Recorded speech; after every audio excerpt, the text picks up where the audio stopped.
Good damn afternoon, Americans. Jericho Green here with you once again. Don't forget, 25% off all green gear. Offer code all in for 20. 25% off all green gear. Offer code all in for 20, all caps, until November 4th. So, people, next week is my birthday. Now, normally, I wouldn't mention that, but I'll be turning 40 this year. Wow, 40. Now, it's about to get cliche, but where in the hell did the time go? Last time I checked, it was 1998. I was graduating high school. Cell phones were barely a thing, and the world was all right. Fast forward 2020, our lives are on phones, and there are people in our government who want us to be communists, and one half of our choices for president of the United States are fucking devout socialists. Again, where did the time go? 40, wow, a time of reflection. But I'm still a young man, like Tower Power said, still a young man. So I'll be celebrating next week with my family. My wife and I'll probably go out and eat, have some fun after spending the day with the kids, of course, because the kids are, when you have kids and they get old enough, they're more excited about your birthday than you are by a lot. But I'm looking forward to it. Couple more gray hairs popping up here and there, doink, doink. But it's all good. I'm not one of these just for men types. I will accept my age gracefully. I've earned it. But yeah, next week, 40, all grown up. Wow. But speaking of 40, I believe this politician, or this poor excuse for one, has been in politics for about 40 years. You've seen her probably on the Vegas Strip impersonating James Brown. I'm talking about the congressperson, the congresswoman from the 43rd District in LA, Maxine Aunt Pearl Waters. Why do I call her Aunt Pearl? Because there was a TV sitcom, a comedy in the 80s called 227. And there was this nosy old lady who would sit in her window being in everybody's fucking business, and she looks just like Maxine Waters. So what did this idiot say? Every time you stick a microphone in front of this moron, she's going to give you something to talk about.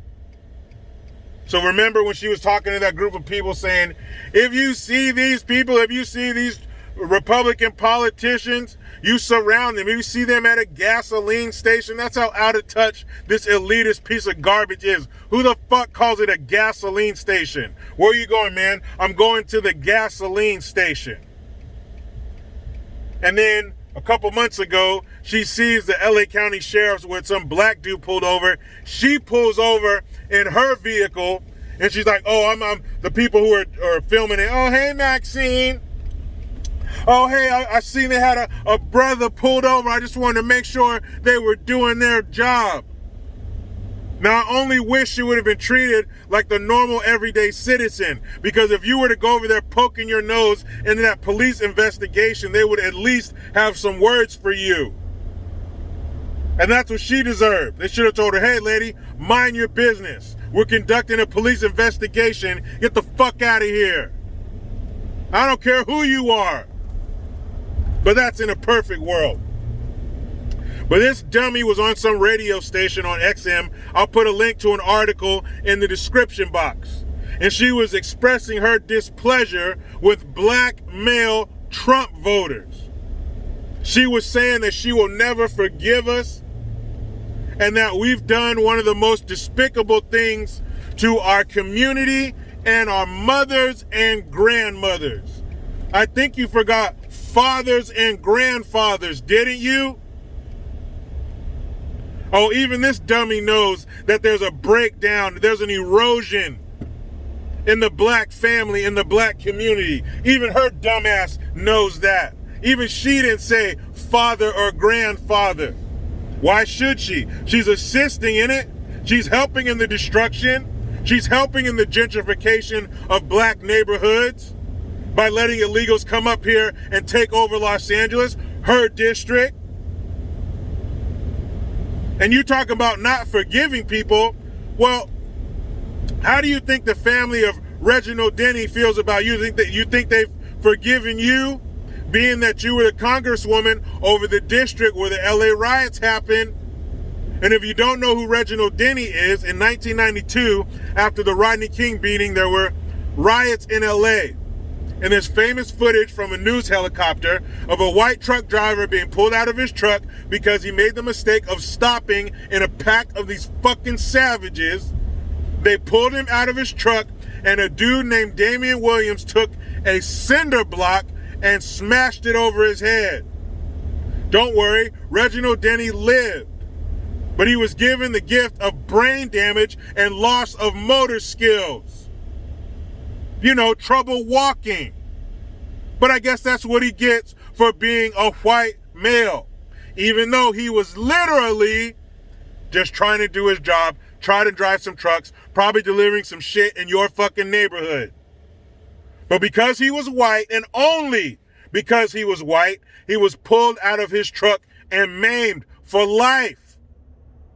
Now, if that happened to forget it, you already know how that fucking story ends.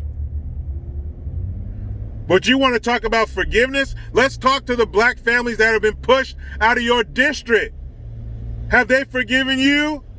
The 93% of kids who can't read at grade level in your district that you've presided over for damn near 40 years, do you think they've forgiven you? The young people who can't get a foot in the workforce because they don't speak Spanish, you think they forgive you? You are worthless. You are the gallbladder of politics. You are a fucking appendix.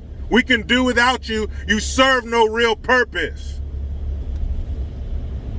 And what do you mean we're doing despicable things in our community? Like what? Working with someone who wants to fix it? Working with someone who agrees with personal responsibility? Who believes in you can do it your damn self? Who doesn't want to create another government teat for you to suckle from and remain stagnant? Of course she wants people deaf, dumb, and blind, so they'll pull the lever for her underperforming ass. Maxine, James Brown, Aunt Pearl, whatever you want to go by today. I'm going to go ahead and make a blanket statement. I'm going to take the microphone and represent all black Trump voters, male and female. Yes, I'm only going to stop at two genders. That's all there are. But I'm going to speak, hey, black Trump voters, I got it. Trust me, give me the mic.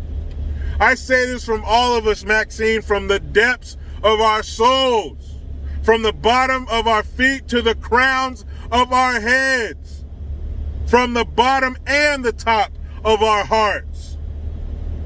And I mean these two words more than I've ever meant anything before. Please listen, Maxine. I know you're watching in the back of some bulletproof vehicle with a driver on your way to your $6 million home nowhere near your district.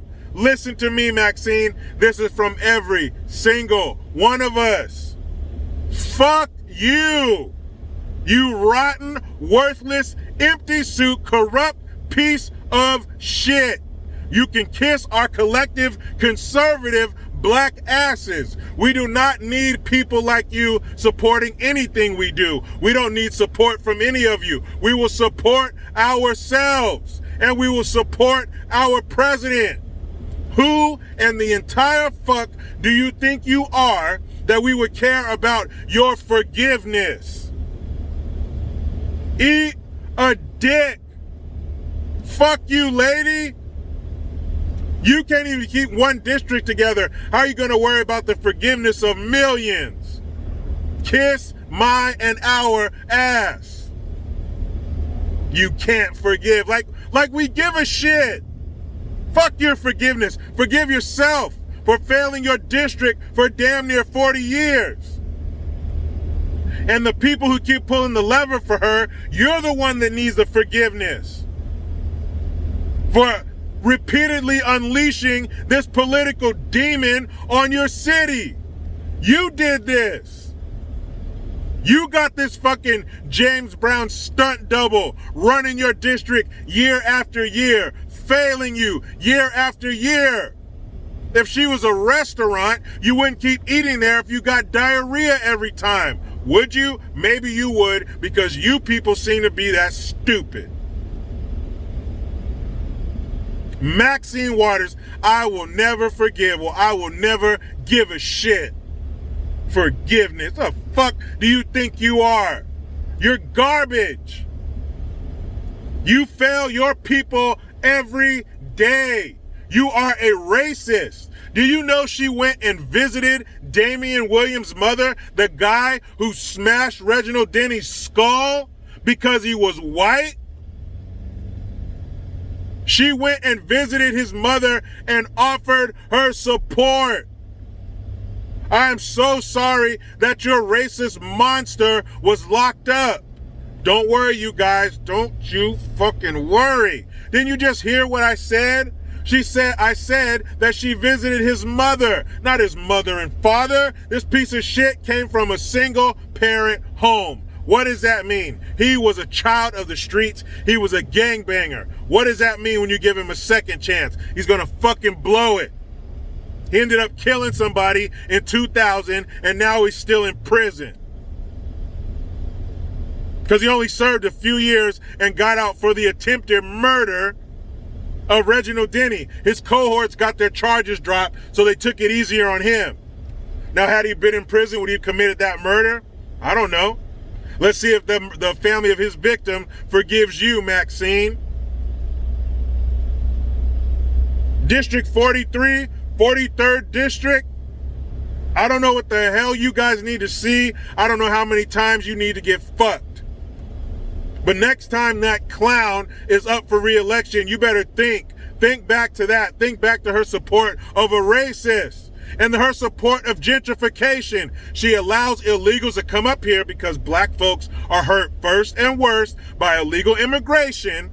She allows them to come here and push you out of your fucking homes. That's what she thinks of you. While out of the other side of that fucking turkey neck, she's telling you how Trump is a racist, and she's disappointed in you black Trump supporters. Man, if I could put a better bow on top, I would. But let me get home to my beautiful wife and kids. But you know how it goes.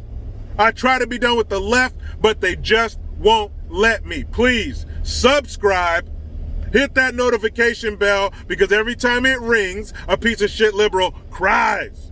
Get your Jericho Green notification tone, link in the description box. Utilize the PayPal link and the Teespring link to get your green gear. I am Jericho Green.